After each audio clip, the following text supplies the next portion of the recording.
Jonesy and Amanda. Jam Nation. Jonesy and Amanda Arms for the You pub test. know, are you still quoting Bad Element? Well, this woman has gone. She's gone onto socials. It's gone viral. She calls this a little supermarket hack. What she does, if you go into one of the supermarkets, and her example is there's a kilo of pre-weighed grapes in a plastic bag. She doesn't want a kilo, so she says, which seems take out what you want, put that in another bag, and have that weighed, and you're only paying for 200 grams or whatever it is you want. Yep. And people are going, yes, that's incredible. But what that means is the person who comes next is paying for a kilo bag because they're barcoded, they're not weighed, because they've already been pre-weighed. So, in fact, the supermarket is being paid more. Yeah. So it's a hack.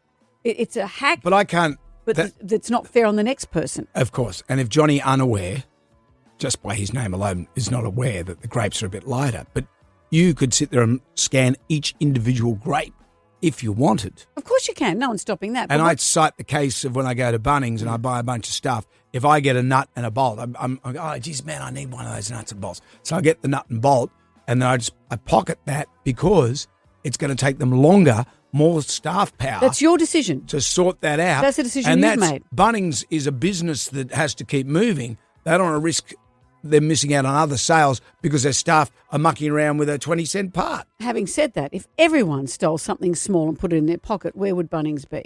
Everyone thinks of I'm themselves. not stealing the Hope Diamond. No, that's what everyone says. Which is in the Hope Diamond aisle, If 57. everyone steals a small thing, what does that tell you? It's like, yes, I know what you are, ma'am.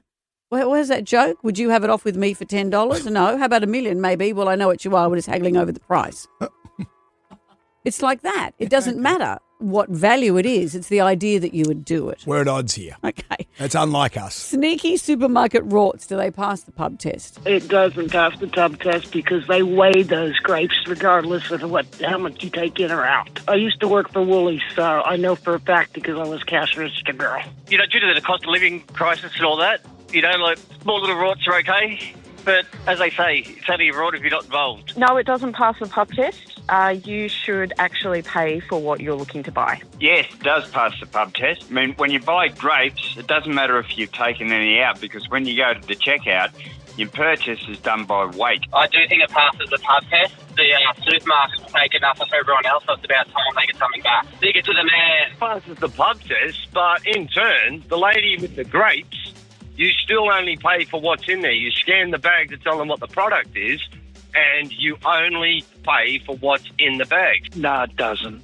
I used to work for Bunnings, and people would go in and they'll take one or two little items out of a packet because that's all they want. And then Bunnings just tapes up the packet and resells it as a full thing. They don't care. And Jonesy, Bunnings will track you down for that nut and bolt. Imagine if you got arrested. Like the Terminator. Imagine if you Little red got and green arrested. apron. Show us your nuts. There you go. Thank you for all your calls.